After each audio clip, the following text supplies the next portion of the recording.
Guys, आज का हमारा टॉपिक रहेगा what is management and management के फंक्शन क्या हैं। तो चलो देखते हैं मैनेजमेंट क्या है। Management is what a manager does.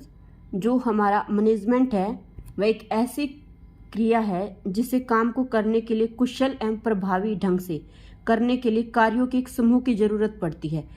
ऐसा तो है नहीं भाई एक ही आदमी है वो अपना सारा काम कर लेगा।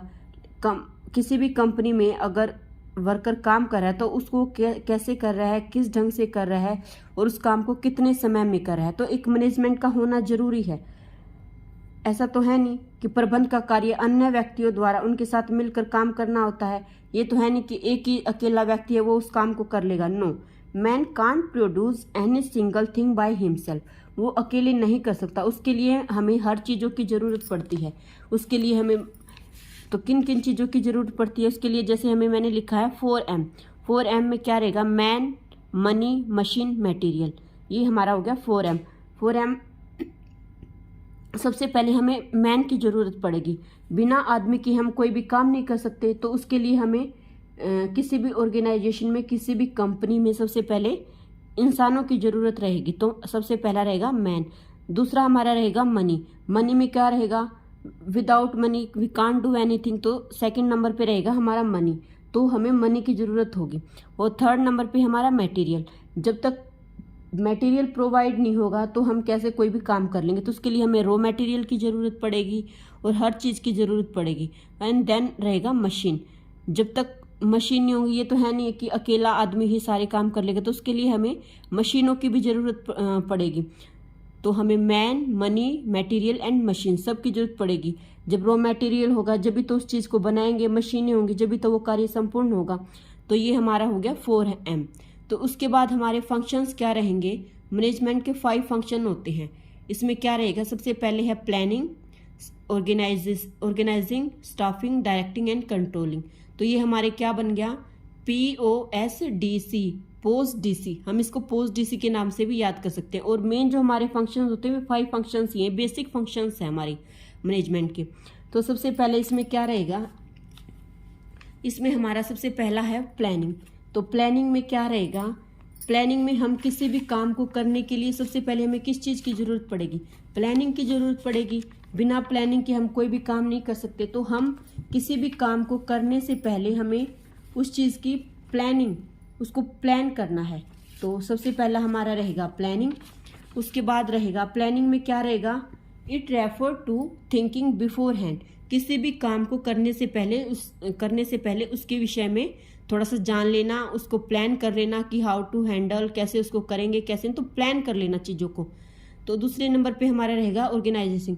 तो ऑर्गेनाइज में क्या रहेगा कि हम जो हमारे नॉर्मल ह्यूमन के जो हमारे कॉमन ऑब्जेक्टिव होते हैं उनको कैसे करना है, मतलब जो भी हमारा प्लान तो अब हमने कर लिया, अब चीज़ों को ऑर्गेनाइज कैसे करना है कि चीज़ों को हैंडल कैसे करेंगे कंपनी में। तो हमारा क्या रहेगा इसमें? जो हमारे कॉमन ऑब्जेक्टिव होते हैं उनको अचीव करना। थर्ड नंबर पे हमारा रहेगा स्टाफिंग। विदाउट स्टाफ हम कुछ भी काम नहीं कर सकते, तो मेन हमारा क्या रहेगा? स्टाफ का भी रहेगा। तो जब तक ऑर्गेनाइजेशन में पीपल ही नहीं होंगे तो हम कैसे काम कर लेंगे? तो उसके लिए क्या रहेगा? स्टाफिंग में क्या आ जाएगा? इसमें आ जाएगा it refers to filling and keeping fill the post with people. तो लोगों को काम पे स्टाफ जो हमारा है मेन रहेगा। थर्ड नंबर पे स्टाफ का रहेगा। तो उसमें क्या रहेगा? Fill the post with people. और थर्ड नंबर पे क्या रहेगा? डायरेक्टिंग। तो डायरेक्शन कैसे? अब स्टाफ तो रख लिया, अब स्टाफ रखने के बाद उसको कैसे डायरेक्शन देनी है, कैसे काम करवाना है, कैसे जो हमारे ऑब्जेक्टिव हैं उनको पूरा करना है। तो इसमें क्या रहेगा? डायरेक्टिंग में क्या रहेगा? जो हमारी कंस्ट्रक्शंस होती हैं, जो हम इंस्ट्रक्शंस देंगे, जो गाइड करेंगे, कम्युनिकेट करेंगे, तो क्या रहेगा इसमें? इंस्पायरिंग पीपल रहेगा। Inspiring people in the organisation. ये हमारा डायरेक्टिंग में आ जाएगा। डायरेक्टिंग में हम क्या करेंगे? It refers to instructing, guiding, communicating and inspiring people in the organisation. 4 number पे ये हमारा आ गया स्टाफ के बाद। फिर उसके बाद रहेगा हमारा 5th नंबर पे हमारा रहेगा कंट्रोलिंग। अब सारी चीज़ें हमने कर लिया, प्लान कर लिया, ऑर्गेनाइज कर लिया, स्टाफ हमने रख लिया, हमने डायरेक्शन दे दी कैसे लोगों से काम करवाना है, कैसे उनको इंस्पायर करना है। उसके बाद क्या रहेगा? कंट्रोल। अब चीज़ों को कंट्रोल कैसे करना है? अब ये तो है नहीं हमने किसी वर्कर को, जैसे मान लो हमने एक वर्कर को 6 घंटे का काम दे दिया, अब वो 6 घंटे का काम हमें 8 घंटे में करके दे रहा है, तो कैसे चलेगा। तो चीज़ों को कंट्रोल करना भी आना चाहिए। तो ये एक मैनेजर का काम होता है कि how to control the things in the organisation. तो कैसे वो कंट्रोल करेगा चीज़ों को। तो इसमें क्या रहेगा, it refers to bringing the actual result closer to the desire result. जो हमारा एक्चुअल रिजल्ट होता है, हमें अपने एक्चुअल रिजल्ट से क्लोजर जाना है डिजायर रिजल्ट के। कैसे हम अपने रिजल्ट को कर सकते हैं।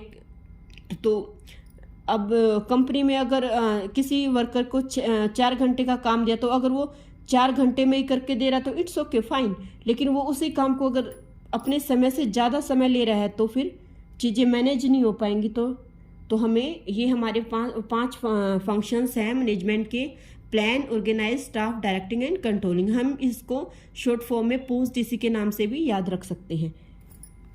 तो और जो हमारी एक जो FW टेलर ने जो हमारी एक मैनेजमेंट की जो एक डेफिनेशंस दी थी, वो क्या डेफिनेशंस दी है, एक सिंपल सी डेफिनेशंस दी है कि कैसे हम अपने काम को एक कम समय में और अपने अनुसार कैसे एक चिपेस्ट वे में कर सकते हैं, वो दे रखा है। तो इसमें क्या रहेगा, management is the art of knowing what you want to do and then seeing that they do in the best and cheapest way.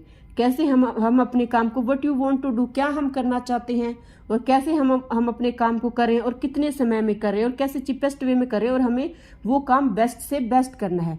That is the definition of the management. तो मैनेजमेंट की यही definition है कि हम अपने काम को कैसे करते हैं, कैसे उस काम को हैंडल करते हैं और कैसे करवाते हैं और कितने समय में उस काम को कर सकते हैं। तो जो आज की जो हमारा मॉडर्न टाइम जो आया हुआ है, तो उसमें क्या होती है, हमारी ह्यूमन्स की जो नीड्स हैं वे क्या हो रही हैं, कंटिन्यूसली राइज हो रही हैं। तो ऐसे में जब कंटिन्यूसली चीज़ें राइज हो रही हैं, तो अब अकेले बंदे से तो वो चीज़ें हैंडल नहीं होंगी, इम्पॉसिबल हो जाएगा उन चीज़ों को हैंडल करना। तो एक सिंगल पर्सन तो उन चीज़ों को हैंडल नहीं कर सकता। तो हमें एक ग्रुप में काम करने की ज़रूरत है, एक ग्रुप में एक्टिविटी करने की ज़रूरत है। उसमें एक सिंगल पर्सन तो काम कर नहीं सकता। अगर सिंगल पर्सन काम नहीं कर सकता, उसके लिए हमें सब चीज़ों की जरूरत पड़ेगी। उसके लिए किस चीज़ों की जरूरत पड़ेगी, मैनेजमेंट की जरूरत पड़ेगी। और मैनेजमेंट की जरूरत पड़ेगी तो फिर हम उस काम को कम समय में अच्छे से अच्छे कर सकते हैं। Thank you guys. अगर आपको अच्छी लगी हो ये वीडियो तो प्लीज़ लाइक ज़रूर करना, शेयर करना और सब्सक्राइब करना ना भूलें। Thank you guys.